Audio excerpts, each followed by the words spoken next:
At 12:03 a.m., a frantic pounding rattles the door of Ryan Bennett's lonely gas station. He flips the sign to closed, but the hammering intensifies, urgent, terrified.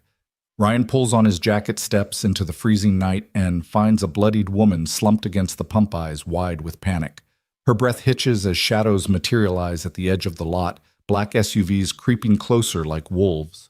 In that charged moment, Ryan's heart hammers against his ribs. One choice stands between her life and certain death: turn away, or pull her to safety and face the storm. He yanks her inside, slams the door, and the chase begins. If you've ever wondered how far you'd go to save a stranger, drop a comment below with your answer. Don't forget to subscribe and hit the bell so you won't miss a second of this pulse-pounding journey. Ryan Bennett wiped the last smudge of oil from his hands as the clock on the wall clicked past midnight. The gas station was silent save for the hum of the old neon sign outside and the distant chirp of crickets. His daughter Mia was fast asleep in their trailer behind the station, trusting her dad to be home before the first light of dawn. Ryan yearned for exactly that, a quiet night, a moment to breathe. He flipped the sign to closed, swept the front steps, and began locking doors when a staccato bang drove through the stillness. Strange. He peeked through the glass, nothing but empty darkness. He checked the fuel pumps, ghost town, empty. Then another bang, harder. His muscles coiled. Mia's safety depended on him being cautious. He exhaled, yanked the door open, and called, "Hey, who's there?" Out of the ink-black night stumbled a woman, her face streaked with blood and mascara, her coat torn. She collapsed against the doorframe, eyes frantic, chest heaving. "They're coming," she rasped. "Please help me." A steel rush of adrenaline flooded Ryan's veins. He half-dragged, half-cushioned her into the office, bolting the door behind them. The station's single bulb flickered overhead as he guided her to a battered stool. Her fingers trembled as she clutched the counter. Ryan's mind raced. Who was she? Why here? But the low growl of distant engines answered his unspoken question. He edged to the window. Two black SUVs rolled onto the lot, tire treads crunching against gravel. Headlights swung around, scanning the pumps. He tightened his jaw. "You'll be safe in the back storage room," he whispered, grabbing her hand. "Stay quiet. I'll handle this." She nodded, tears brimming. He ushered her through the narrow hallway lined with oil cans and spare parts into a cramped storeroom piled high with windshield wiper blades and empty cereal boxes. Ryan slammed the door, twisted the padlock, then fled back to the front. His pulse pounded, but his voice remained steady as the SUV's heavy doors thudded on the concrete outside. Two men, one burly, the other lanky, stepped toward the entrance. Each carried a weapon that glinted under the neon glow. The burly one swaggered up. "Open up," he growled. "We know she's in there. Hand her over."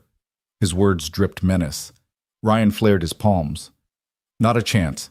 Nobody in here but me."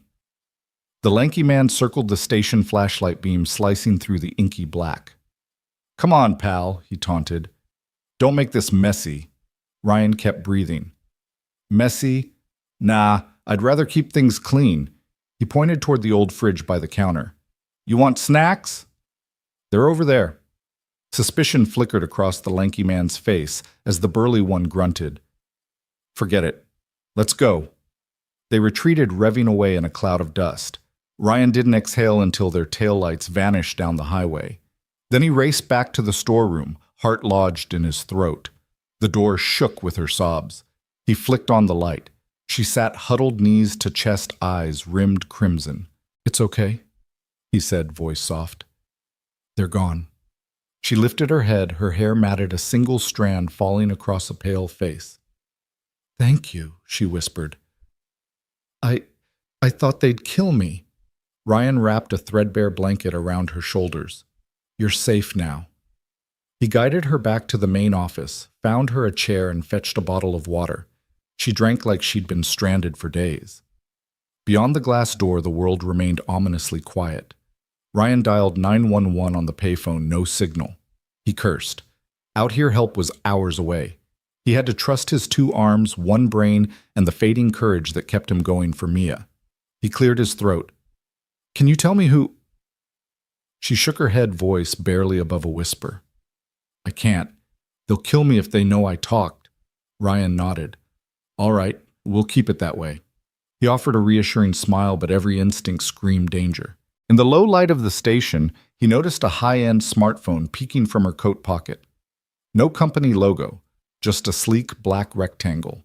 Rich people didn't wander lonely highways at midnight. Something big was going on. He fetched a spare pair of gloves from behind the counter. Here, put these on, he said, tossing them to her. We'll need to move soon. She looked at him, gratitude and fear battling in her eyes. Thank you, Ryan. Her knowing his name startled him. You said it yourself. He offered his hand. Let's go. He led her through the back door to his old pickup. Mia's favorite stuffed fox lay in the passenger seat, a silent reminder of why he fought so hard. He cranked the engine, the truck growling to life, and peeled away from the station before any other headlights could endanger them. As they sped into the dark rolling countryside, Ryan glanced at the woman shivering beside him. She clutched a small leather-clutched dressy expensive. Whoever she was, she had secrets worth killing for. His quiet night was gone. His daughter now slept blissfully, unaware that her dad had just chosen to protect a stranger, igniting a chain of events neither of them could have imagined. And so Ryan Bennett's midnight at the pump became the first leap in a journey of courage, loyalty, and hope for himself, for his daughter, and for the woman he vowed to save. The wind whipped against the windows as Ryan steered the pickup down the narrow back road, leaving the gas station's flickering neon in his rearview mirror. The woman's ragged breaths rattled the small cabin, mingling with Mia's soft snores on the bench seat behind them. Ryan clenched the wheel tighter, eyes darting to every shadow. He'd vowed to keep this stranger safe, and if that meant 100 miles to the nearest town, so be it. Suddenly, a crash of thunder rattled the sky, and headlights tore through the darkness ahead. A second black SUV peeled off behind them, engine snarling. Ryan's heart pounded. The woman's head snapped up, terror flaring in her eyes. They found us, she gasped, clutching the leather clutch in her lap. Ryan's jaw set. He pivoted the wheel onto a gravel turnout and slammed on the brakes. The truck skidded gravel, spraying like shrapnel. The second SUV screeched to a halt about 50 feet behind them. Two dark figures spilled onto the road. Ryan leaped from the cab, the woman right behind him, wrapping her arm around his. In here, he hissed, yanking her toward the trees lining the shoulder. He slammed the passenger door shut, flipped off the dome light, and bolted to the brush. The woman stumbled, tears already streaming. Stay close, he whispered, scanning for cover. They ducked beneath low-hanging branches, mud sucking at their boots. Ryan's ears rang with the SUV's engines cutting off, then footsteps crunching on gravel. He pressed the woman against the trunk of a massive oak, trying to calm her heaving chest. Listen to me, he whispered urgently. They can't see us if we stay silent. She nodded, wide-eyed breath hitching as a beam of headlights sliced through the trees, illuminating their hiding spot. The searchlight wavered, sweeping back and forth. Ryan's pulse thundered in his ears. He edged further into the woods, pulling her with him. Come on this way. They raced through the undergrowth, snapped twigs echoing like gunshots. Mia's fox plush sat abandoned on the seat, cold comfort waiting in the truck. Ryan cursed under his breath. Hold on, he muttered, leading the woman down a shallow embankment to a dried creek bed. The waterless channel offered little cover. Thick brush lined its edges. He knelt and pressed his finger to her lips. No noise, he told her. The searchlight swung again, closer this time, teasing them with danger. Ryan's breath caught. He spotted a hollow under a fallen log, a small cavern just big enough to squeeze into. He jabbed at her side. In there. She dove forward, scraping her hands and knees. Ryan followed, lunging after her as the headlights swept past the creek's mouth. He could hear the bark of a distant command, low and authoritarian. They were splitting up. His heart hammered. The log cavern offered barely enough room to lie flat, but it was safety. He crawled inside, pulling the woman with him. The space was cramped and muddy. Her stiletto heel snagged on a root and broke. She whimpered and Ryan shushed her, pressing his finger to his lips once more. Her ragged breathing slowed, but the fear in her eyes burned bright. Outside, branches snapped as the men combed the roadside. Ryan's mind raced. He needed a plan. He scanned the cavern for anything to help. A rusted length of rebar from an old fence lay wedged in the mud. He edged for it, careful not to scrape his hands too loudly. Darkness swallowed his movements. The two men passed the creek bed, marching upstream. Their voices drifted in low tones. She can't have gone far, one hissed. Check every nook. Ryan clenched the rebar knuckles white. The woman trembled beside him. He swallowed hard, heart thudding. The men stepped into the creek bed, their boots brushing dry leaves.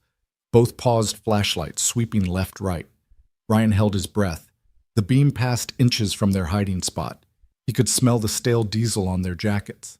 Time stretched. Rustling leaves. His pulse drowned his thoughts. Then the voices moved on footsteps fading. Ryan exhaled relief flooding his chest. He let the woman exhale too, her hand finding his in the dark. "We have to get to the highway," he whispered. "There's a gas station 2 miles north. It's closed, but there's a phone." She nodded, face pale. He squeezed her hand and crept out, rebar in hand just in case. The moonlight was a sliver in the sky, but the clouds parted, casting a pale glow over the creek bed. They sprinted, stumbling around the fallen log, out of the channel and back onto the road's shoulder. The SUV was gone. Ryan allowed himself a breath. Then he snatched the woman's arm. This way, he hissed, pointing through the trees. They broke into the woods again, heading parallel to the road, thick roots lodging underfoot. She followed, wincing at every root, but determined. 15 minutes felt like an hour. Branches whipped their faces. Mud sucked at their shoes. But eventually the chatter of highway traffic teased them a distant hum that signaled escape. They burst onto the shoulder, blinking under the bright orange glow of sodium street lamps. Ryan scanned the road. A lone 18-wheeler rumbled past, headlights blinding. He raised his arms, stepping into its path. The driver slammed brakes, skidding to a halt. Ryan waved frantically. "Please," he shouted. "We need help." The cassette player scratched and a hard-faced driver leaned from his cab. Ryan yanked the woman forward, ducking as the truck hove to a stop behind them. Quick inside, he urged. The woman stumbled in and Ryan closed the door just as a second SUV roared past them, missing the truck by inches. Inside the cab, the driver peered at them. "Jesus Christ," he muttered. "What happened?" Ryan's chest heaved. "They're after her." He pointed down the road. 2 black SUVs they tried to get in, the driver cut in. He gunned the engine, spinning rubber as the truck surged forward. Ryan glanced back, headlights receded into the night. The rig's cabin reeked of diesel and stale coffee. The woman sat rigid, clutching her clutch eyes, unfocused. Ryan sank onto the bench seat. "Thank you," he panted. The driver nodded gravely. "Where to?" Ryan swallowed. "Just drive north, the next exit. I'll call the police once we're near." The highway unfurled ahead like a ribbon of hope. Ryan sank back, the storm of adrenaline ebbing into exhaustion. The woman's head lolled, her lashes wet. He offered her the bottled water he'd grabbed from the station. She drank, voice small. "I'm sorry." He shook his head. "No apologies. You did what you had to." She met his eyes, sincere but haunted. "They'll never stop." He reached for her hand. "They'll stop when we're safe. I promise." Mia's fox plush sat next to him, its cotton stuffing poking through a seam. He glanced in the rear view, the highway's lights blurred under the rig's windshield. He breathed deep. The night was far from over, but they'd crossed the first barrier. A simple act of kindness at midnight had upended his life, but if he'd learned anything from being Mia's dad, it was that courage wasn't the absence of fear. It was acting in spite of it. And as the big rig barreled through the darkness toward whatever safety lay ahead, Ryan Bennett knew he would follow that promise no matter where it led. Rain pattered against the single-pane window of the storeroom as Ryan fumbled with the lock, adrenaline still crackling through his veins. He bolted the door behind them, deadbolt sliding home with a solid click that sounded louder in the enclosed space than anywhere else. The fluorescent bulb overhead hummed, casting a harsh glare on rows of spilled oil cans, dusty tires, and stacks of paper towels. The air smelled of rubber and cleaning solvent. Ryan rounded on Victoria, placing a firm hand on her arm and guiding her toward a battered metal shelf. "Sit down," he urged in a low voice. "I'll get you some water." Her legs trembled as she settled onto an overturned box, eyes wide and glassy. The fine sheen of rain on her cheekbones caught the light, and she pressed a trembling hand to her temple. "They'll kill me," she whispered. Voice barely audible above the hum of the heater struggling to keep the cold out. Ryan grabbed 2 plastic cups from a crumpled cardboard box and padded back to the busted water cooler in the corner. The rusty tap spat out a thin stream of lukewarm water into one cup, then the next. He returned, sliding a cup into Victoria's shaking hands. She clutched it as though it were a lifeline. He knelt in front of her, setting his cup aside. "Drink," he said softly. "Here." She lifted the cup with both hands, slurping the water in quick, desperate gulps. When she finally lowered it, droplets ran down her chin. "Thank you," she whispered, eyes fluttering closed for a moment. I don't know how I got away." Ryan watched her carefully. Every instinct screamed to protect her, but the chill in her words hinted at a story he wasn't yet ready to hear. "You're safe here," he said, voice firm but gentle. "No one's getting in." She looked up at him, tears pooling in her eyes. "You don't understand," she said, voice cracking. "They're everywhere." They won't stop until her knees buckled and she sank against the shelf, clutching his arm as though it were the only thing holding her upright. Before Ryan could react, her eyelids fluttered and she collapsed forward. Instinct took over. He caught her under the arms and gathered her into his chest, one arm behind her back, the other cradling her head. She rested her cheek against his shoulder, hot tears soaking through his jacket. He pressed a hand to her back, rubbing soothing circles through her damp blouse. "Hey," he murmured. "Hey, look at me. You're okay. Just breathe." She nodded feebly, but panic shimmered across her features. There were men. They had guns. I thought I was dead." Ryan's heart clenched. He tightened his arms around her. "It's okay," he promised. "You're alive. I've got you." She sniffed, shoulders shaking with each breath. He felt the tremor run through her, and he realized how fragile she was in this moment. The fierce, composed woman he'd met at the pump had been stripped away, leaving only raw fear and exhaustion. "I'm Ryan," he said gently, as if that could steady her. "I'm going to look out for you, Victoria. I swear it." She trembled against him, then managed a faint nod. He stroked her hair back from her forehead. "Can you tell me what happened?" Her eyes opened unfocused. She clung to his jacket as though afraid he might vanish. They cornered me after the board meeting. I tried to hide. I ran. But they found me in the parking garage. They dragged me to their car." "Take your time," Ryan urged. He sat cross-legged on the concrete floor, her head resting against his chest. He tilted her chin up so she could meet his eyes. "I'm listening." She inhaled a ragged breath, nodded. "They knew my schedule. Someone on the inside. They wanted something I have. Or they thought I had. A flash drive. Papers. I don't even know. They shoved me into the back of a black SUV. One of them had a gun against my ribs. Her hands clutched at his shirt, fingers digging in. I begged. I said, 'I'll give it to you, just let me live.' But they just laughed. And then I woke up running. I jumped out of the car at a stoplight. I just kept running until I saw your station." She broke off, tears coursing down her cheeks. Ryan's chest tightened with anger and helplessness. He wiped her tears with his sleeve. "You did the right thing. You got out. You're safe now." She looked up at him, fear and gratitude warring in her eyes. "Safe?" she echoed, voice trembling. "Not yet. They'll come back. They'll find me." Ryan straightened, his resolve hardening. "Not if I can help it," he said. "We'll figure a plan." She let out a shaky laugh. "What plan?" "You're a gas station attendant. I'm being hunted by assassins." He drew a deep breath. "That may be true, but I know this station inside out. I know every exit, every hiding spot. And my daughter's upstairs. House is just down the road. We can get you out of here someplace they won't look first." She swallowed, hugging him tighter. "I could never repay you." He shook his head, voice gentle. "Then do this, tell me everything you know about who's after you. We'll start there." She nodded slowly, head lifted to look at him. The stark light revealed her exhaustion. Dark circles under her eyes, hair matted with sweat and rain. He passed her the second cup of water. "Drink some more," he said. "You need to stay hydrated." As she sipped, he scanned the storeroom for potential improvised barricades, a heavy toolbox on the floor, a length of chain hanging from a hook, even a crowbar leaning against a corner. If they needed to hold the door, any of these could buy them precious seconds. Victoria's voice was steadier now, though her hands still trembled.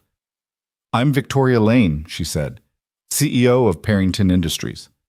Ryan's breath caught. This delicate woman, royal in her posture diamond, under her blouse but vulnerable now, was a billionaire CEO.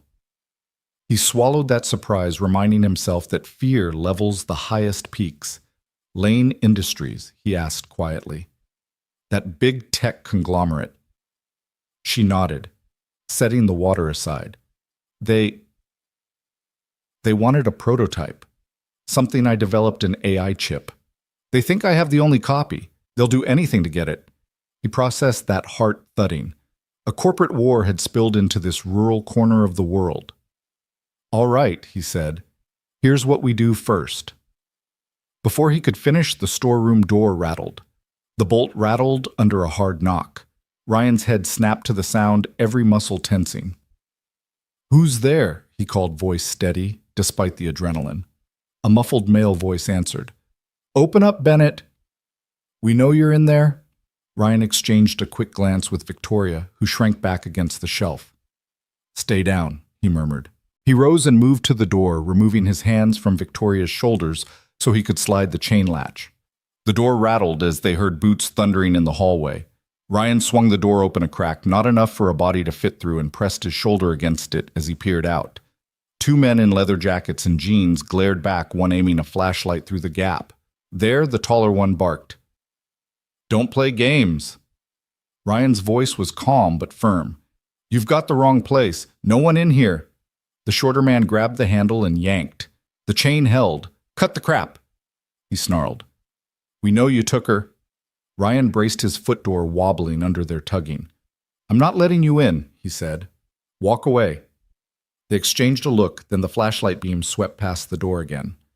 We'll be back, the taller one said. And next time we won't be so polite.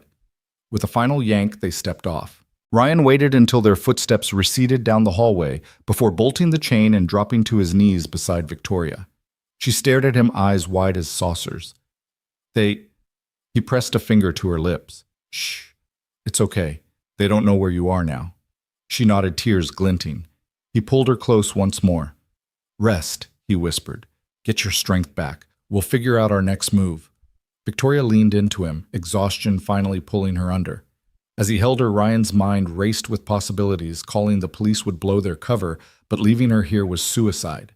The only choice was to get her out of town and fast. He pressed his forehead to hers. Hang on, he promised, voice fierce in the hush of the storeroom. Rain streaked down the window, and somewhere above the heater clicked again, promising warmth. He would not let those men find her. Not now. Not ever. And with that vow, he prepared to take the next step, whatever it took to keep Victoria Lane safe. Rain spilled in through the grimy front windows in harsh slashes of white as the black SUV's headlights swept across the rows of gas pumps. Ryan's heart hammered in his chest, a relentless drumbeat that threatened to give him away. He crouched low beside the storeroom door, Victoria's hand clutched in his, her eyes wide and fearful in the dim light.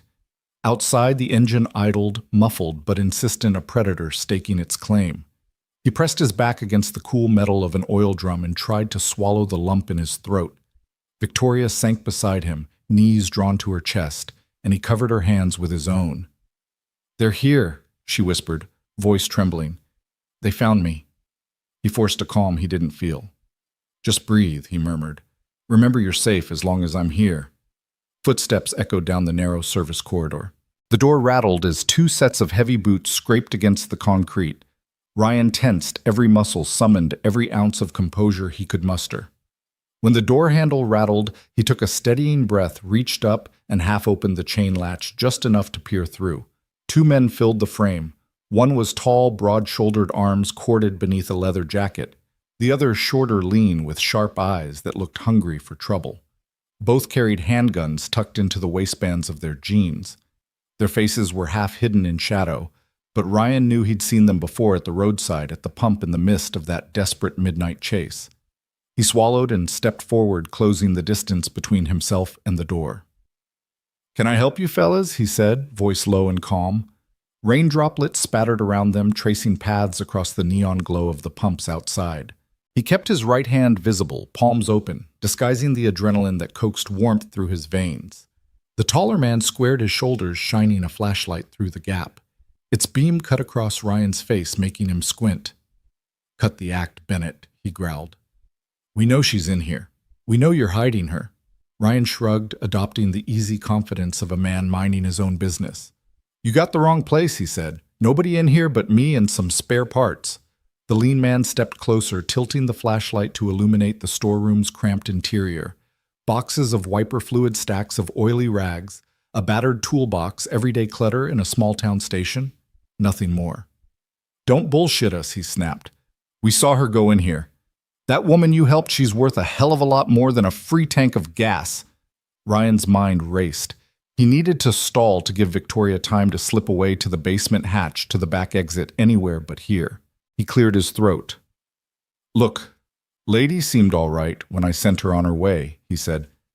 "You sure you didn't catch the wrong guy?" The tall man's jaw twitched. "Don't play dumb," he spat, kicking at a discarded tire tread. "We've got orders to find her. We know she's inside. Let us in and nobody gets hurt." Ryan shook his head slowly. "If I let you in, you'll destroy half my merchandise," he said, voice gentle. "Not much I care to lose over a stranger I've never met." The shorter man leaned in, voice low and threatening. "You got 10 seconds to decide, Bennett, or we'll tear this place apart." Ryan's pulse sang in his ears. 10 seconds. He glanced back at Victoria, whose pale face gleamed in the flashlight glare. He mouthed "run," but her eyes squeezed shut in fear. They were pinned together, prey and protector, in a tiny metal cage. He turned back to the men and met their gazes evenly. "You could," he said softly, "but then who'd pay me for the mess? You fellas got a license for property damage." The tall man scowled, frustration blossoming in his eyes. He tapped the butt of his flashlight against the doorframe. "You think this is funny?" Ryan shrugged, trying to look casual. "Just trying to keep things simple." He edged sideways, blocking the view back into the storeroom. "Why don't you show me that license anyway? Or better yet, find a judge to order this place searched." "I'll wait." The lean man's finger curled around his gun's grip.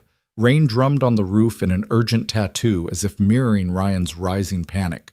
The tall man reached for the doorknob, yanked on it with a hard jerk, and found the chain latch still looped, denying him entrance. He cursed under his breath, stepping back. "You're gonna regret this," he promised, voice low and dangerous. "We'll be back. Next time we won't be so nice." Ryan nodded, keeping his tone conciliatory. "Yeah, you do that," he said. "Enjoy your night." Their silhouettes retreated down the corridor, boots thundering as they disappeared into the outer lobby. Ryan waited until the footsteps faded, until the rocking echo of the SUV's engine grew faint again, then bolted the chain back into place. He closed the door with a trembling hand and leaned his head against the cool metal. His breath came in ragged gasps. Victoria pressed her ear to his chest, listening to his heartbeat like a warning siren. He knelt beside her, brushing damp hair from her forehead. "They're gone," he said. "For now." She exhaled, shuddering. "They'll be back," she whispered. "They won't stop." Ryan nodded.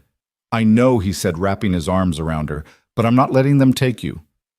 Tears pooled in her eyes. "Why do you care?" "You barely know me." He held her tighter. "Because you needed help." And because he swallowed hard, searching for words that sounded true in his head, "I couldn't let you die on my watch." She stared up at him. The fight once fierce in her eyes, now fluttering like a wounded bird. Ryan gently lifted her chin until their gazes met. "Listen to me," he said. "I'm going to get you somewhere safe. But you have to trust me." Her throat worked, and she blinked, nodding through her tears. "I trust you." He guided her back against the shelf, gathering his thoughts as warning sirens pulsed on the horizon, distant but closing. The SUV might have driven off, but its promise lingered in the night air. Ryan rose to his feet and grabbed a dusty flashlight off the floor. Its beam was weak, but it would have to do. He clicked it on, then shone it around the storeroom, searching for an exit he'd overlooked. "There's a back door through the office," he said, voice low. "It leads out to a service yard. If we can slip out that way, we might lose them." Victoria blinked, rubbing at her eyes. "But what about your daughter?" He pressed a finger to her lips. "Mia's with Mrs. Fletcher next door. She's safe. I made sure they'd look after her if I got tied up. Right now we need to move." She sniffed, gathering her courage. Okay. He passed her the flashlight. Stay close, he warned, hand resting at the small of her back. Together they crept out of the storeroom, stepping lightly over oil-stained rags and discarded wiper blades. The station was quiet now, the rain muffling the world outside. He guided her through the dimly lit office, a swivel chair toppled on its side, a dusty register, a half-finished cup of coffee cooling on the counter. The door ahead groaned on its hinges, his path to freedom. Ryan hesitated at the threshold, listening for footsteps, for any sign that the men were returning. When none came, he slipped through, then paused to help Victoria push the door open. Beyond lay the service yard, slick with rain and lit by a single floodlight that cast long, trembling shadows. A row of dumpsters lined one wall, and beyond them the chain-link fence that separated the station from the dark highway. Ryan led her along the building's side, keeping low where the floodlight missed the ground. They reached the fence's gate and exchanged a look he'd need to cut through fast. He rummaged in his back pocket for the Swiss Army knife he always carried, the same one he used to fix Emily's crooked shoelaces. He flicked out the blade, slicing the chain's padlock with quick, practiced strokes.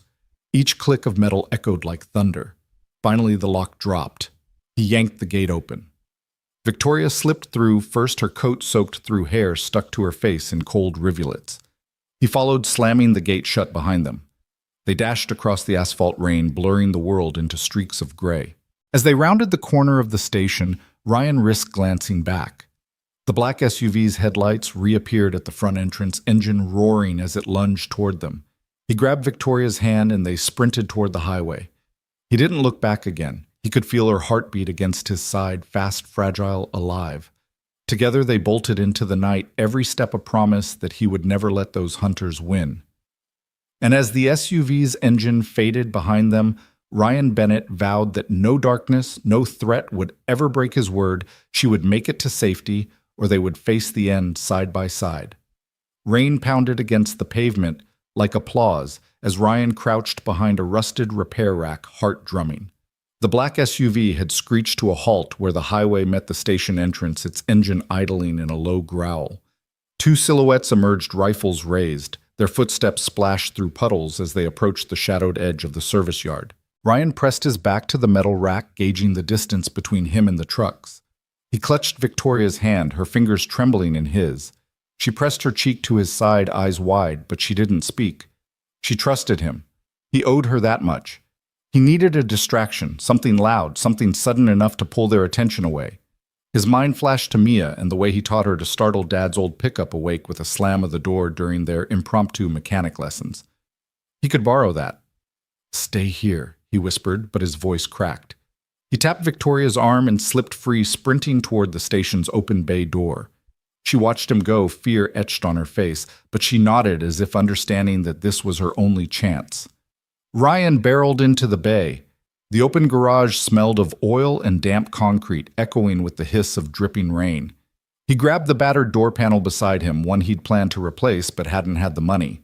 He hauled it upright, braced it at the bay entrance, then yanked free the ancient cord that kept the overhead door closed. The panel slithered forward with screeching iron wheels. At that exact moment, the two armed men stepped into view outside. One glanced up, startled by the roar of metal. The panel clanged against the frame, rattling like a gunshot. The taller man raised his rifle eyes, darting toward the racket.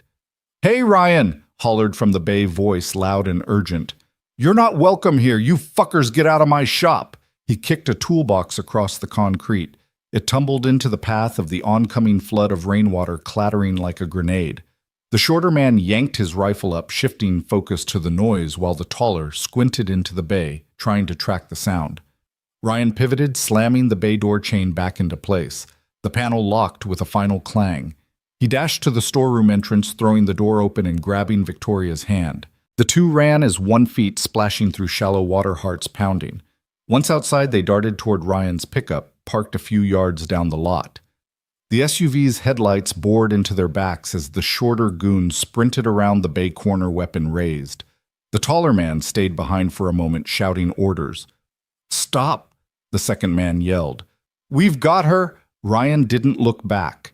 He thrust Victoria toward the passenger door of his truck, yanked it open, and shoved her inside. The rain drummed on the roof, and she collapsed into the seat, gasping for breath.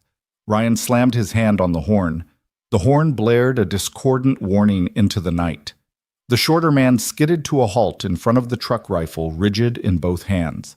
Ryan threw the truck into reverse tires, spinning on the slick asphalt, sending water flying like spray from a fire hose. The SUV thundered behind them, tires churning mud. Ryan swung the wheel hard, fishtailing past the row of pumps and out onto the highway. He mashed the accelerator until the engine roared, then lurched forward, tires biting into the wet pavement. The goon fired one shot, missing wide as acrylic fenders deflected the bullet with a sharp ping. Ryan swerved to avoid a stray shell casing glinting on the road, then headed down the two-lane highway, rain blurring the yellow dividing lines into ribbons of gold. He glanced at Victoria in the passenger seat. Her breath came in little gasps, eyes fixed on the rearview mirror. "Hold on!" he shouted above the engine's scream. His knuckles were white on the wheel. "We're getting you someplace safe." She nodded, gripping the seat edge. "Go, Ryan. Don't stop." He flicked the high beams on, pressing down harder on the gas. A mile ahead, the road forked. The left led to the town center, the right to the old forest road no one used after dark. He yanked the wheel, and the truck fishtailed briefly before catching traction. He chose the forest road. Behind them, the SUV's lights followed like a stalker's stare. Ryan downshifted, the truck's growl deepening, and dove into the whispering trees. Branches lashed windshield and side mirrors as he pressed onward, every muscle coiled. Victoria's hand touched his knee. "Thank you," she whispered. "I thought—" He cut her off, voice firm but gentle. "Shut up and breathe," he said. "We'll lose them." The road narrowed to a single lane, dipped into gullies, then climbed again under arching pines. Ryan's headlights carved golden tunnels in the darkness. The SUV's lights emerged behind them, smaller now but unrelenting. He kept going.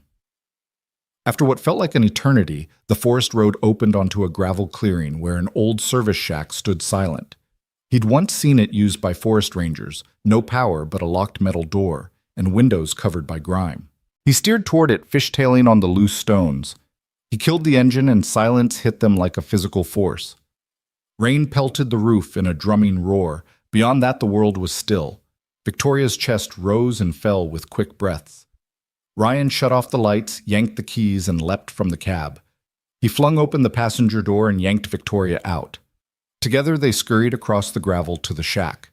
The door was locked, but he'd always carried a hacksaw blade in his belt, a habit formed from too many broken-down clients needing quick fixes. He pulled it free, sliced through the hasp, and pressed the door open. Inside the shack smelled of damp wood and mildew. A single lantern lay on a shelf, its wick long gone. He kicked at the door, slamming it shut, then bolted the inside latch. The rattling footsteps came moments later, accompanied by the SUV's headlights bouncing like bandits in the raising gloom. Ryan grabbed a length of driftwood leaning against a wall and held it like a club. Victoria stood clutching his jacket, eyes wide but resolute. He pointed to a back window, cracked just enough for air, and mouthed, "Stay here. Don't move." He crossed to the front door, stood beneath the window, and drew the board in front of it.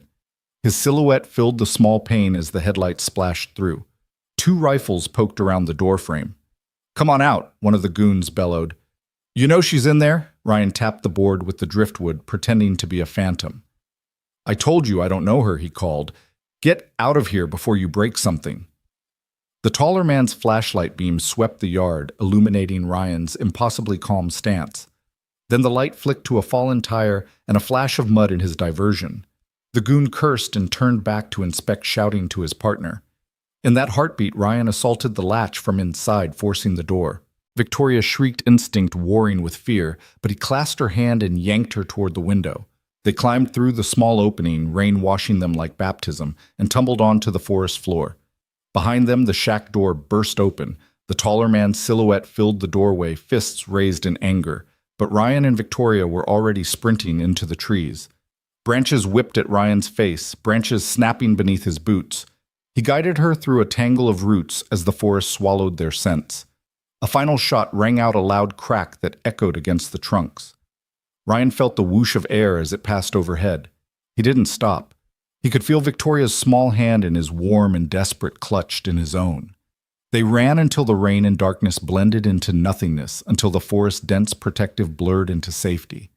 After a mile, they collapsed beside a stream, chests heaving, soaked to the bone. The downpour softened to a drizzle. Victoria sat beside him, knees hugged to her chest, shivering. He wrapped his jacket around her, pressing close.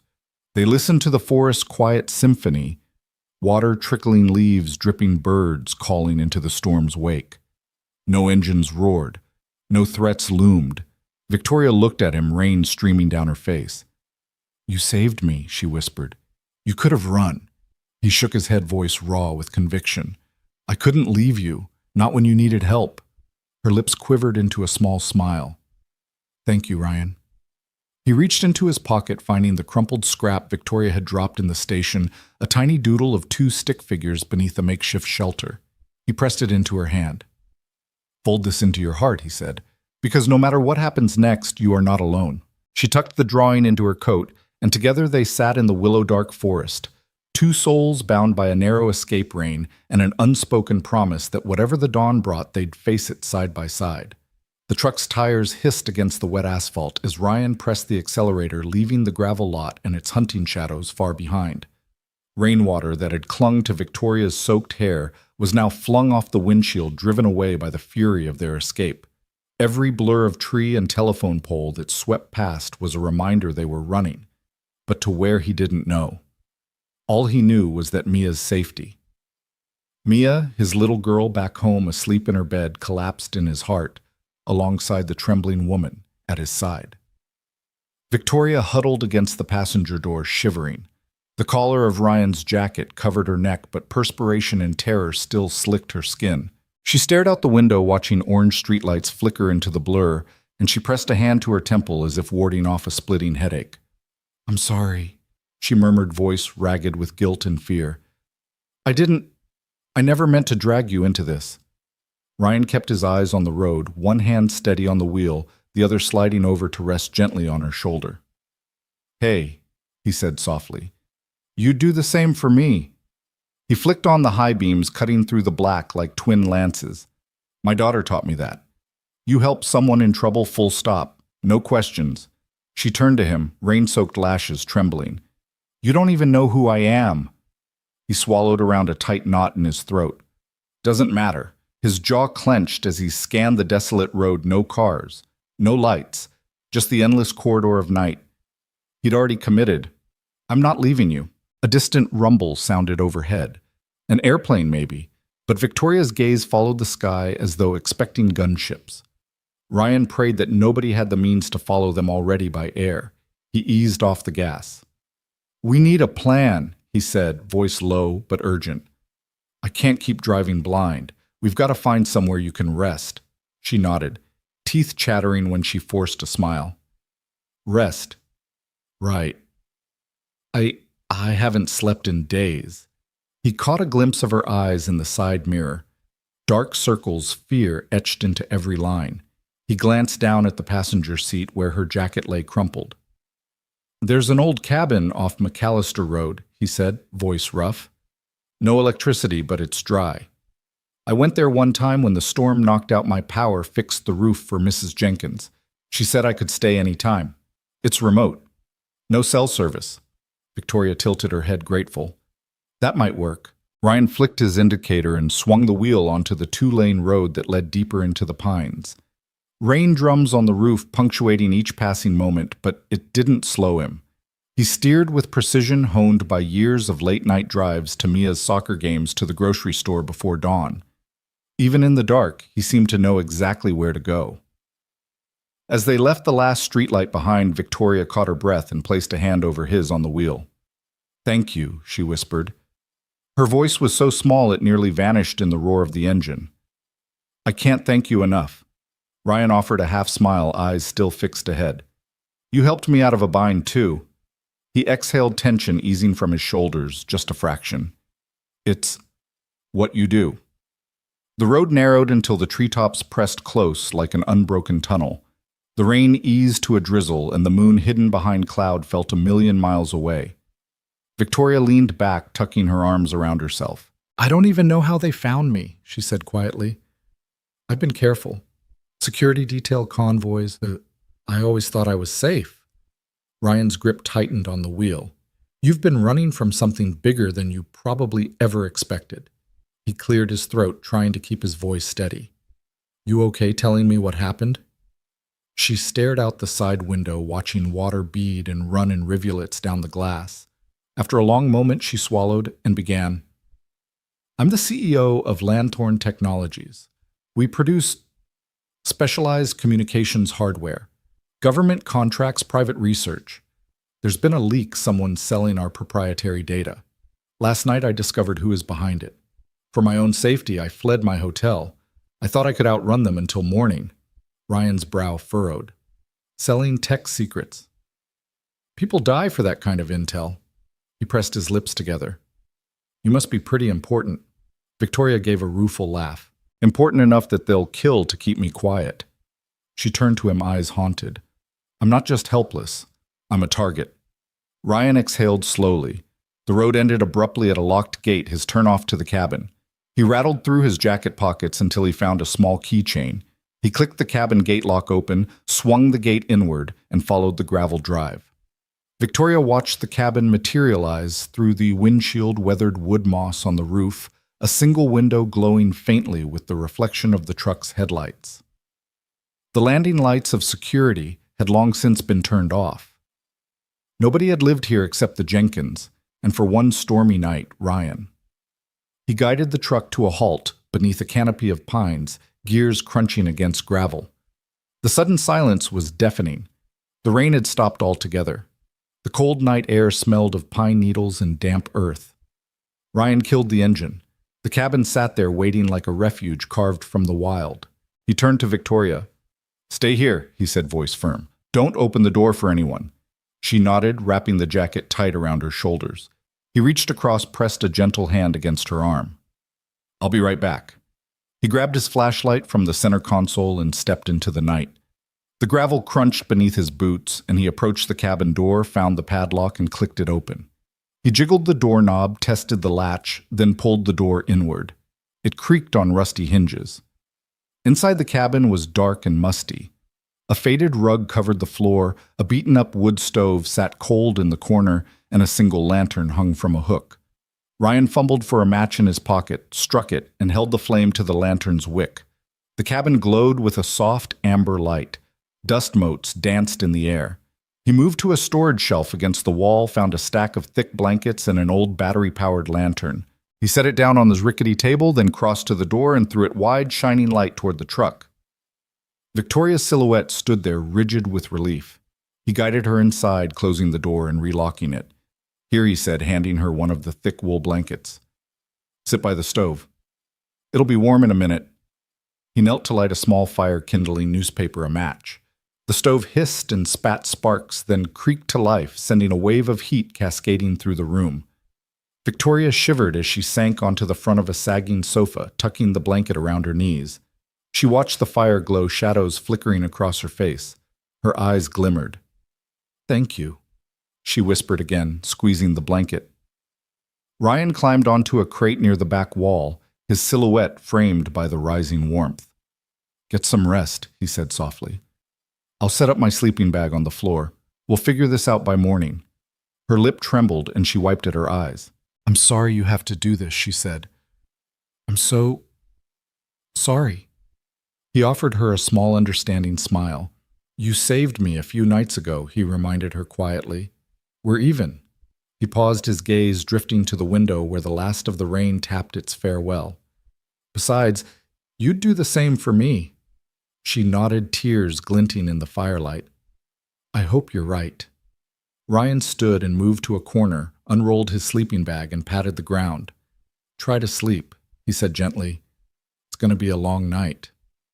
And as Victoria curled beneath the blanket, eyes fluttering shut, Ryan kept watch by the window, his silhouette strong against the lantern's glow. Outside, the night held its breath. Inside, two strangers bound by desperation and the promise of protection found a fragile peace, if only until dawn. Rain pelted the windshield as Ryan steered the truck onto the shoulder of the two-lane highway.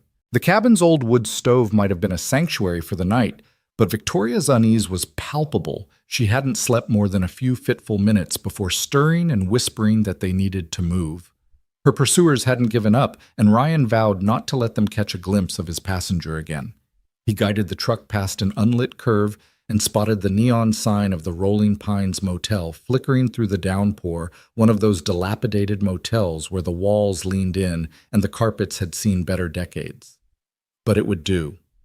Trusting the scattered tourists and the motel's sleepy owner to overlook them felt safer than any remote cabin in the woods. With a careful turn, he pulled into a nearly vacant parking lot and cut the engine. Rain drummed on the roof, turning the overnight world into a blur of metal and neon. Victoria sat rigid in the passenger seat. Her soaked hair stuck to her cheeks, and the dampness highlighted the sharpness of her features. Ryan placed a steadying hand on her shoulder, gentle but firm. "This is it," he said. "We'll grab a room, get you dry clothes, and lie low until dawn. No one's looking twice at a middle-of-nowhere motel." She nodded, wrapping the cabin blanket tighter around herself. There was a moment of silence filled only by the sputtering of rain against the glass. Then she exhaled, voice soft. "Thank you, Ryan. I don't know how I can repay you." He shrugged, fishing his keys from his pocket. "You already did. If you're safe, that's enough." He climbed out into the night, the cold numbing his face, and unlocked a ground-floor room with a keycard.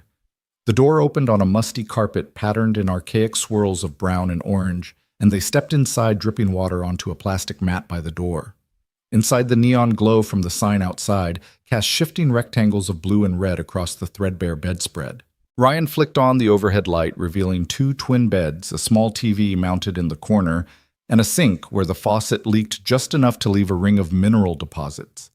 He rounded the corner to a tiny bathroom and found fresh towels draped over the doorframe. The place wasn't luxurious, but it had a certain comforting anonymity. Ryan handed Victoria one of the towels. "Here," he said. "Dry off. I'll call the desk and pay for 2 nights." She accepted the towel, wrapping it around her shoulders, and her eyes glistened with a mixture of gratitude and exhaustion. I've never been so cold in my life," she admitted, stepping into the tiny bathroom stall. He nodded, picking up the phone in the corner. "Front desk," he barked into the receiver. 2 nights. Room 12. Do not." He paused, catching the owner's distracted murmur in the background. "Never mind." He hung up and returned to the main area, dropping into one of the plastic chairs by the TV. He unzipped his backpack and withdrew a thermos of coffee and 2 paper cups. "Hot," he said. "Pouring. Drink up." Victoria emerged from the bathroom looking cleaner but still haunted. She took a cup with a trembling hand and blew across the surface before drinking. "That's incredible," she murmured, warmth spreading through her fingertips. "How did you always have hot coffee on you?" Ryan gave a half smile.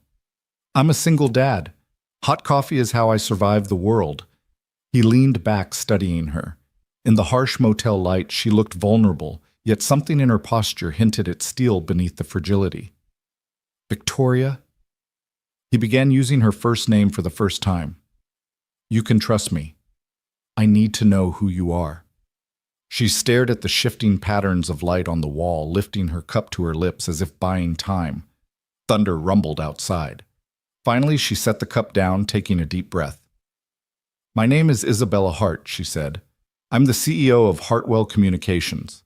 We specialize in secure networks for governments and corporations around the world." She swallowed, voice steadying. "You've been protecting me from an assassination order." Ryan's brow shot up. "Assassination order? That's big." He leaned forward, heart pounding. "You're a billionaire CEO. I've been playing bodyguard for the target of an international conspiracy." Isabella nodded, her eyes fixed on the chipped linoleum floor. "Yes. My company developed a new encryption algorithm, unbreakable, untraceable. It's a game changer for global security." Her voice cracked with fatigue and fear. "But some of my board members sold a copy to hostile nations. When I discovered it, they decided I had to disappear." The weight of her words settled in the stale motel air. Ryan rubbed his temples. "I can't believe this." He stood and crossed to the window, pressing his forehead against the glass. Rainwater trailed down in rivulets. "Why didn't your security detail protect you?" he demanded, voice low but fierce. She looked up, eyes full of guilt. They were compromised. I realized too late that my own assistant orchestrated the leak and the hit. She slid onto the edge of the bed, knees drawn up. I trusted them. I thought I could trust anyone I hired. Her voice trembled on that last word. Ryan turned back, heart aching at her vulnerability. You need a team you can trust. He knelt beside her, placing a hand on her knee. I can help you. I'll keep you safe, no questions asked. But we need to decide what to do next. Isabella met his gaze, gratitude and relief mingling with uncertainty. What can we do? I don't have proof of who's behind this. If I go to the authorities, they'll call it corporate infighting. By then, they'll have silenced me. Ryan considered this.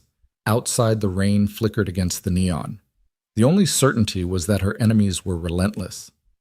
We need evidence, he said finally. Proof that your board members, your assistant, ordered the hit. Then we can go public. He stood, voice crisp. Tomorrow, we get out of this room and start digging. She nodded, tears brimming, but determination igniting behind them. Tomorrow. Her voice was soft but resolute. They sank into a tense silence, two strangers bound by desperation and the flickering hope of justice. In that roadside motel room far from the high-rise offices of the corporate world or the safety of home, Isabella Hart had unveiled her true identity, and Ryan Bennett found himself at the center of a conspiracy that would test courage, trust, and the timeless promise a father makes to his daughter that he would do whatever it took to protect the people he loved. Ryan parked the truck out under the wavering glow of the motel's lone street lamp and killed the engine. A second of silence hung between them, broken only by the steady drum of rain on the roof. He glanced at Isabella in the passenger seat. Her eyes were distant, shadowed by more than the late hour. He reached across and offered his hand, which she took with a small, weary nod. Let's get you home, he said quietly. She managed a tired, grateful smile. I thank you, Ryan. He guided her through the rain-slick parking lot, one hand on her elbow to steady her on the uneven pavement. The old duffel bag Isabella carried sloshed with every step. Every so often, she clutched it tighter like a lifeline. Ryan helped her into the back seat, warming the interior by running the heater full blast, and slid into the driver's seat. The truck's cab filled with steam and muffled streetlight. Where is home? She asked, voice barely above a whisper. He started the engine. Mine's not far, just outside of town. A little fixer-upper, but it's got a strong front door. He gave her a reassuring look. You'll be safe there. The drive was short, curving along deserted roads lined with dark pines. Every so often, a flicker of headlights would trace past in the distance, vanishing like ghosts. Isabella watched the road through the windshield, her knuckles white against her bag. When they arrived, Ryan's house looked like any other modest ranch, low eaves, chipped paint, a small porch with a bench that had seen better days. But he'd fortified it over time, reinforced locks, motion sensor lights, and a camera doorbell he'd installed after Mia had nightmares about monsters. He climbed out first, motioning for Isabella to stay inside while he checked the perimeter. She opened the door and stepped into an amber-lit hallway dotted with spring blossoms in vases, her first glimpse of a life that wasn't corporate boardrooms and assassination attempts. A framed photo of Mia in a T-ball uniform waved from the shelf. Isabella paused, letting the quiet warmth wash over her before she heard the lock click from downstairs. Ryan reappeared, pocketing his keys. Okay, he said, his voice steady. Doors locked, windows closed. You're safe. He gestured to the living room. Sit, I'll heat up some soup. Isabella sank onto the worn couch, the fabric coming alive with the small creaks of settling upholstery. Soup sounds. Perfect, she admitted, her voice cracking at the end. She pressed her bag to her chest as if it contained all that remained of her old life. Ryan went to the kitchen and rummaged through the cabinets, pulling out a can of tomato soup, 2 mugs, and the kettle. He filled the kettle at the sink, then set it on the stove. Steam hissed beneath the lid as he opened the soup can and ladled its contents into the mugs. When he returned with both mugs steaming in his hands, he set one on the coffee table and offered the other to Isabella. Here, sip slowly. It'll do more than warm you up. She took the mug with both hands, closing her eyes as the warmth seeped in. Thank you, she said again, more softly this time. Her gaze found the window's black rectangles in the storm. My board.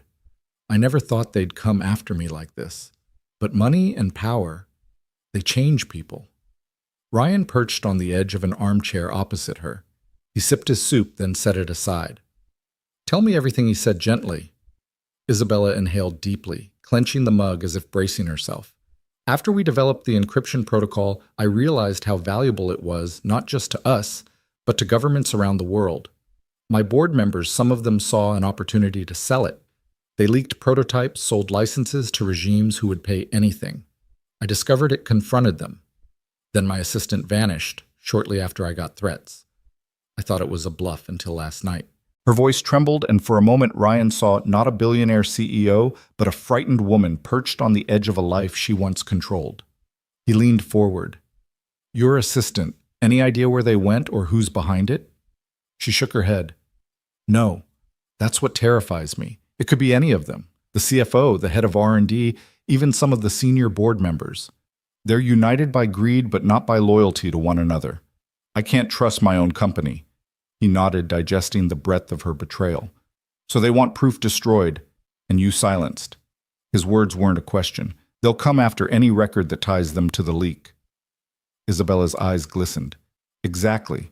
They'll wipe out data, eliminate witnesses. They've already sent hitmen. Ryan rubbed his chin. We need more than a motel stash of towels and soup. We need a plan. I want to help you, but I also have to protect my daughter. Mia's only 8. She paused, tears gathering. I know.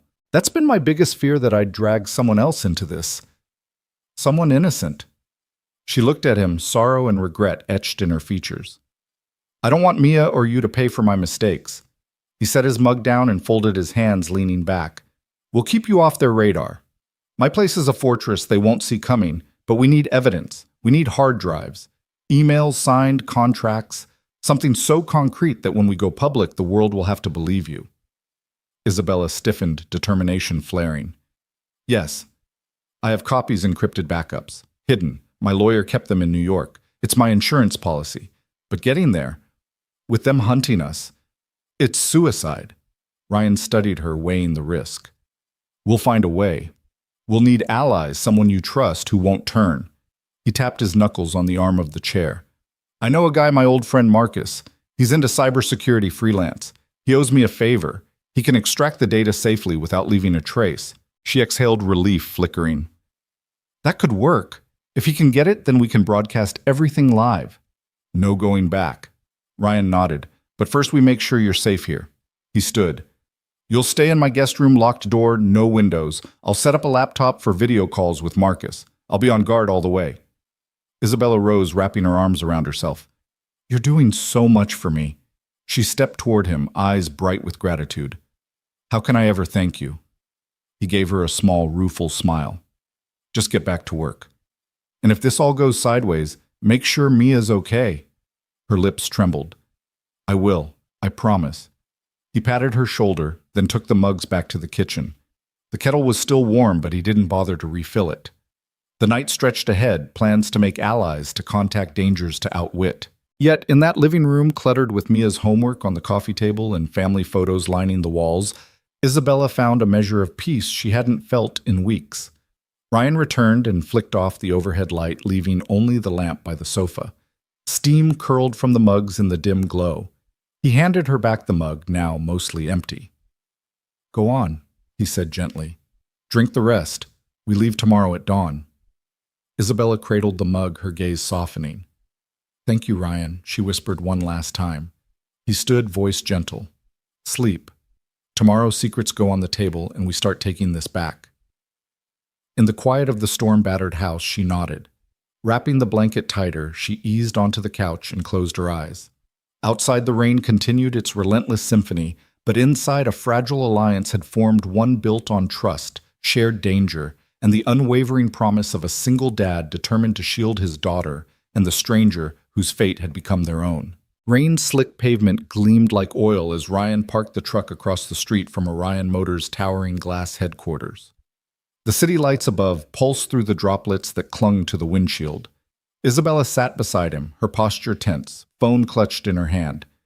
The email from her chief legal counsel had arrived only minutes ago, emergency board meeting. Your presence is required immediately. She swallowed hard, fighting the tremor in her voice. They've leaked the files. My assistant sent everything to the press. Now they say only I can contain the fallout. Ryan reached across the console, squeezing her hand. We'll get through this. They stepped into the lobby, the doors whooshing shut behind them. The marble floor stretched halfway to the impossibly tall ceiling, reflecting the rows of polished suits striding purposefully past. A bank of receptionists greeted them with polite smiles, but their eyes darted to Isabella, as if to confirm she was the woman who'd made the news headlines. She cleared her throat. I'm here for the board, she said to the nearest desk attendant. He offered a curt nod and tapped a name into his tablet. Ms. Hart, please proceed to the executive elevators. Security will escort you. Suit-clad guards materialized beside them, faces as unreadable as etched granite. Isabella allowed herself a stiff nod. She knew Ryan was on his own. He slipped back, fingers brushing her arm. Stay safe, he said. She offered herself a steel smile and disappeared down the corridor. Ryan watched the guard doors close behind her before steeling himself and heading for the visitor lounge. Inside, a handful of executives milled about with coffee cups and tablets. He recognized the CFO, the man who'd plotted to sell Orion's secrets, hovering by the barista station, his gold cufflinks flashing under the fluorescent lights. The CFO glanced at Isabella's empty chair at the far end of the room and sneered. Ryan's jaw hardened. He approached a friendly face, a regional VP named Carla, who'd once visited his garage during Orion's community outreach. Carla, he said quietly. Has Ms. Hart arrived? She glanced around, tension flickering in her eyes. She's in the boardroom. And they're not happy. They blame her for the leak, even though she didn't authorize it. Ryan nodded, suppressing anger. Thanks. He moved toward the heavy doors marked Executive Boardroom. Inside the room was harsher than he expected, a long obsidian table under pinpoint lighting surrounded by high-backed chairs occupied by stern-faced directors. Isabella stood at the head of the table, her shoulders squared even as she clutched the edge of the table for support. At her side waited her legal counsel, shoulders hunched beneath his tailored suit. As Ryan slipped in unnoticed behind two burly security officers, the CFO rose. Isabella, he said, voice dripping with false concern. The public backlash is catastrophic. Our stock is plummeting. Partnerships are on the line. We need swift action. A public resignation could be the price for any further leaks before this drags us all under. A low murmur of agreement rippled around the table. Isabella's eyes froze with defiance. I didn't leak anything. But the chairman? A silver-haired woman named Marjorie cut in. Save it, Isabella. You're the only one with the authority to manage this crisis. If you won't step down, then you must bear the blame. Isabella closed her eyes, fractionally collecting herself. She opened a leather portfolio, removing a slim stack of glossy binders. These are the unredacted documents proving who colluded to sell our encryption. They're scheduled to go live tonight. Shock rippled through the room. The CFO's smirk faltered. You're bluffing. She tapped the files. I'm not. My assistant uploaded everything. You have until midnight to come clean. Otherwise, I'll deploy them across every major news outlet. Silence crashed down like thunder. The board members exchanged terrified glances. Some shifted in their seats. Others leaned forward, studying her with recalculated wariness. The CFO recovered first, his voice low and threatening. You'd burn us all to save yourself. Isabella held his gaze. I'd stop you from betraying this company and protect every employee, especially my people. Ryan watched from the doorway, heart pounding at her courage. Yet he knew courage alone wouldn't win this fight. He slipped in, further lingering near the back of the room. Marjorie cleared her throat. This is unprecedented. A public scandal could collapse Orion overnight. She met Isabella's eyes. But a private settlement buying back the assets, quieting the press, could salvage our reputation. If you step aside voluntarily, we'll protect your interests and ensure you're never implicated. Isabella set the files down deliberately. You mean cover up your crimes, she said. No, I'll expose everything. The CFO's knuckle whitened on the table. You're risking it all. She drew in a slow breath. I'm saving it all. A tense hush fell. Then Marjorie nodded once sharply. Very well, you leave us no choice. The chairman's voice echoed off the steel walls as the board erupted in hurried murmurs. Security officers moved to escort Isabella out. That's when Ryan stepped forward. He had no plan for this moment, no official role in Orion's boardroom, but he knew enough to act. He cleared his throat, forceful. "Excuse me." All eyes swung to him, the CEO, the chairman, the CFO, even the legal counsel. He squared his shoulders. "I'm Ryan Bennett. I owe Ms. Hart everything. My house, my security, my daughter's safety.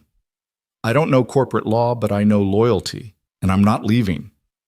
A board member snorted. "This is highly irregular."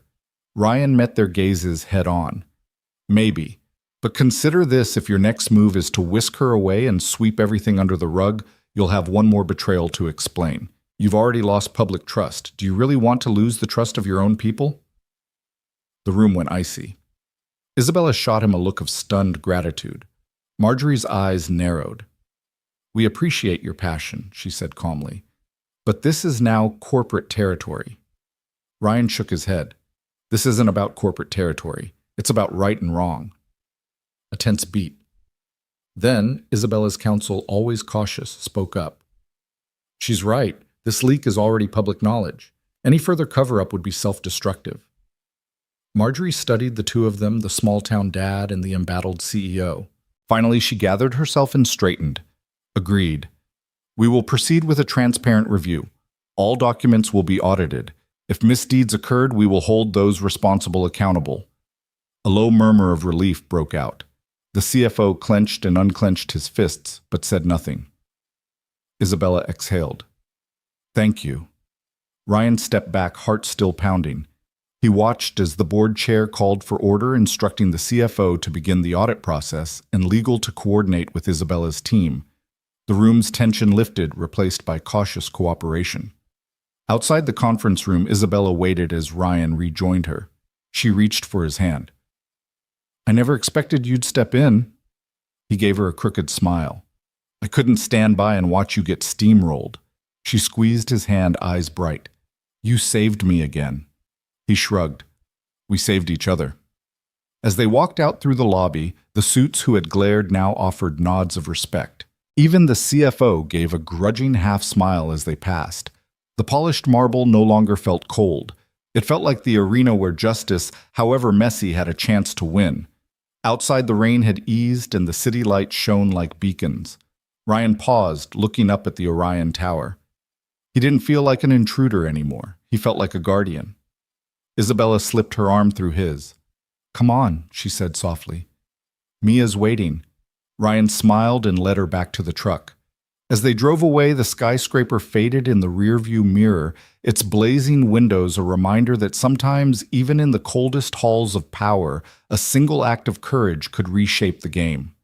The morning sun glinted off the polished conference table, turning it into a mirror for the tense faces gathered around it.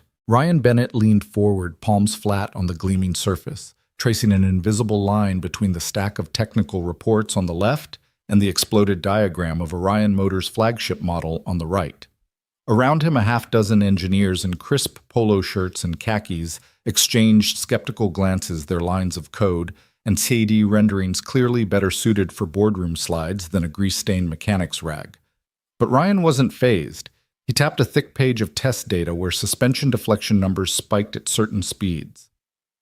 "See these readings here?" he asked, voice calm but firm. "All the simulations show stability up to 60 miles per hour. But on the real track, the car jumps every time it hits those expansion joints. That spike," he pointed, "that's the moment the dampers bottom out." Dr. Priya Sharma, lead systems engineer, frowned at her tablet. "We ran the finite element analysis 3 times. The CAD model aligns with spec. If anything, the physical testing is flawed." Ryan shook his head, a small creak in his voice that betrayed late nights spent poring over manuals. "I've been in the trenches, literally. When your damper bottoms out, you're not talking about a few extra millimeters of travel. You're talking a harsh snap that tears at the mounting points. Eventually, metal fatigue sets in, and that's where catastrophic failure happens." A ripple of chatter broke out, some whispered agreement, others reluctant praise of his down-home terminology. The CFO, still nursing a bruised ego, glared at Ryan's boots and looked back at the engineers. So you're saying we divert from the standard calibration? Ryan met his gaze without flinching. Standard calibration assumes your damper valving stays linear under load. In our tests, it doesn't. We need to revalve the dampers so the compression curve softens right before the bump. That'll keep the wheel in contact with the road instead of slamming through. Silence stretched as the team digested the proposal. Then Priya tapped her tablet again, scrolling to overlay simulation with real-world telemetry. If we adjust the flow control valve by 20%, we might reduce the deceleration peak by half. It's unconventional, but it could work. Ryan nodded. Exactly.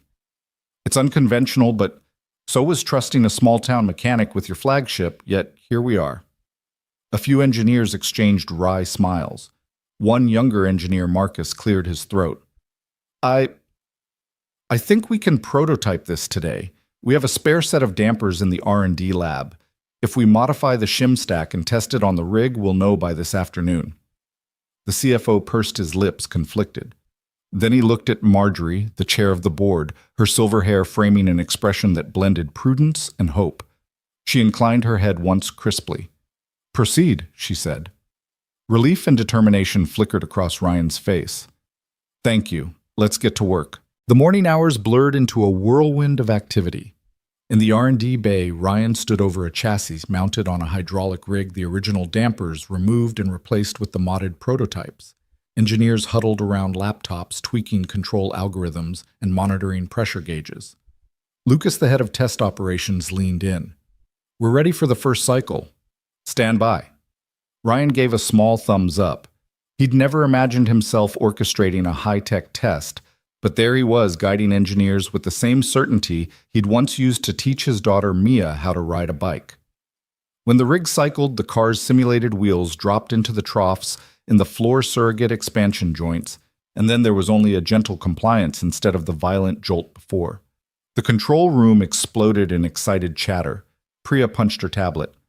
Readings are stable, peak deceleration down by 60%, ride height remains consistent. Ryan allowed himself a satisfied grin. That's it. By late afternoon, the team had rerun several more cycles, each confirming that the new damper valving held firm. The engineers moved from test rig to track simulator, running virtual drive loops and live data playback. Finally, Lucas turned to Ryan, eyes bright. We can sign off on the fix. No delay necessary. Back in the boardroom, the atmosphere had shifted from grim resignation to cautious optimism. The CFO, arms crossed, cleared his throat. Mr. Bennett, I have to admit I thought you were out of your depth, but this works. It'll save the launch. Ryan shrugged, feeling uncharacteristically pleased by the compliment. I just fixed a problem, same as always. He reached into his back pocket and pulled out Mia's crayon-scrawled note, best fixer ever. He laid it on the table. The children's literature professor turned VP next to him, stifled a chuckle before her face softened. Marjorie leaned forward, gaze sweeping the group. This is more than a quick patch. This is a demonstration that hands-on experience and fresh perspective have a place at Orion Motors. I propose we formally recognize Mr. Bennett's contribution, effective immediately. Applause rippled around the table, genuine and enthusiastic. The board members rose to their feet, many offering handshakes and nods of respect. The CFO offered a grudging smile as he approached Ryan. Welcome to the team, Mr. Bennett. I hope you'll accept a permanent position because we need this kind of ingenuity. Ryan met his gaze, shaking his head with a rueful grin. I appreciate it, but I'm just a dad who wanted to keep his family safe. I'll help however I can. Isabella, standing at the head of the table, now stepped forward. Her eyes glistened with pride and relief. I know how much you've given up to be here, Ryan, and how much you've risked. You've earned whatever title you want. Senior Technical Advisor. She gestured at the engineers or head of problem solvers. Honestly, I don't care what it says on the business card. I just can't imagine this team without you. Ryan felt his throat tighten. He glanced at the door, picturing Mia waiting at home, eager for dinner and her nightly bedtime story. Then he returned to Isabella's gaze. I'd be honored. Laughter and applause broke out anew, filling the room with energy that banished the last shadows of doubt. As the board members began to discuss implementation plans, training sessions, departmental budgets, project roadmaps, Ryan slipped out of the circle, stepping back to the edge of the room. He rested a hand on Isabella's shoulder. "Hey," he said softly. She turned, smiling warmly. "Thank you." He nodded, his gaze drifting to the downtown skyline visible through the floor-to-ceiling windows. The city pulsed with possibility. He thought of home, of Mia's proud grin, as she'd learned to draw straight lines, of the smell of pancakes on Sunday mornings, of quiet nights rebuilt by courage and kindness. "Let's go home," he said. Isabella nodded, and together they left the boardroom. The doors slid shut behind them, and in that polished chamber of power, Ryan's crumpled note lay atop the table, a testament to the truth that real expertise often comes from the simplest places, and that a single dad with grease under his nails can stand toe-to-toe with the brightest minds in the business. Outside, the afternoon sun warmed the polished plaza. Ryan felt lighter than he had in months. He'd come from grease to glass, proved his worth, and forged a bond that would carry him through whatever challenges lay ahead. Above all, he'd shown Mia and himself that no matter how small you start, determination and heart can drive you to heights you never thought possible. And as they walked to the waiting car, he knew this was just the beginning of a new journey, one built on trust, resilience, and the power of believing in the person right next to you. The late afternoon sun slanted through the tall windows of Orion Motors' executive conference room, casting long, warm beams across the polished mahogany table. Ryan Bennett stood at the head of the table, face illuminated by presentation slides that confirmed what everyone in that room had been fervently hoping for. Orion's flagship vehicle was ready to launch on schedule. He clicked off his tablet, the final dataset, real-world track results showing perfectly calibrated suspension vanishing from the screen. Almost instinctively, a ripple of applause began. At first slow, then surging into a full standing ovation, the assembled board members rose to their feet, their faces bright with genuine admiration. Ryan felt a flush of disbelief at hearing the sound he who had entered this room 2 days earlier as an underqualified mechanic, now greeted as a savior of multi-million-dollar product lines. Marjorie Sinclair, the chairwoman, stepped forward, offering her hand. "Mr. Bennett," she said, her voice clear and warm, "your insight and your courage have done more than save a launch. You've saved countless jobs and preserved Orion's reputation. On behalf of the board, thank you." Ryan shook her hand, feeling the weight of her words sink in. He looked around the room, catching eyes that had once glinted with skepticism, now brimming with respect. Dr. Priya Sharma, who had initially questioned his unconventional approach, gave him a broad grin and a thumbs up from across the table. Lucas, the head of test operations, clapped him on the back so hard that Ryan felt his shoulder jolt. So many faces that had once tallied his shortcomings were now warmed by recognition. Isabella Hart, CEO of Orion Motors and the world's most powerful tech magnate, stood beside him. Her emerald green blazer contrasted with the sea of navy and charcoal around them, drawing all attention. As the clapping died down, she raised a hand for silence. "I want you all to remember this day," she began, voice resonant enough to fill every corner of the lofty room. "Today we witness the power of fresh perspective and unyielding determination. Ryan, you came here doubted by many, but you didn't let that stop you from doing what needed to be done. You earned every bit of this respect and more." Again, applause broke out, this time more personal, directed squarely at Ryan. He realized his heart pounded not from adrenaline, but from something deeper, a sense of vindication. All the morning spent scrubbing grease from his hands, the empty dinners. When Mia waited for him, the self-doubt that had whispered he'd never belong among these polished professionals, everything coalesced into a quiet, triumphant roar inside him. As the board members began to disperse, still offering hearty handshakes and pats on the back, Isabella leaned close to Ryan. Her voice was low, almost conspiratorial. "You know they would never have made it this far without you." Ryan managed a weary smile. "I just fixed a problem." She laughed softly, a sound of genuine affection. "That's understated as always. But it's why you're more hero than handyman." He raised an eyebrow. "Hero might be too much." She shook her head. "No, not to Mia." At the mention of his daughter, Ryan's expression softened. His mind flicked to images of her drawing stick figures, one always holding a wrench, her pride at calling him best fixer ever. Now he carried a different, heavier title in this boardroom world. He slipped a hand into his back pocket and retrieved Mia's crayon-scrawled note. Unfolding it, he turned it upward and held it between them. Isabella's eyes glistened when she saw it. "She's your true north," she said, touching the edge of the paper. He nodded, careful not to tear the thin paper. "She gave me this for good luck." "Looks like it worked," Isabella replied, offering him a genuine open smile. A hush fell as the two of them looked out at the departure of board members, the room now emptying except for a few loyal executives. Ryan felt a sudden pang of emotion, pride in his work relief that Mia's future was secure, and a quiet gratitude that kindness had brought him here. They began to step toward the door together. Isabella paused, turning back to the room one last time. "Let's make sure we keep harnessing this unexpected brilliance," she said, nodding toward Ryan. "This is just the beginning of what you and I can do." Ryan's heart fluttered at her words. "I'm in," he said softly, but with surprising conviction. Outside the conference room, the hallway glowed in the golden late daylight. As they walked, Isabella slipped her arm through his, a gesture that spoke of partnership rather than hierarchy.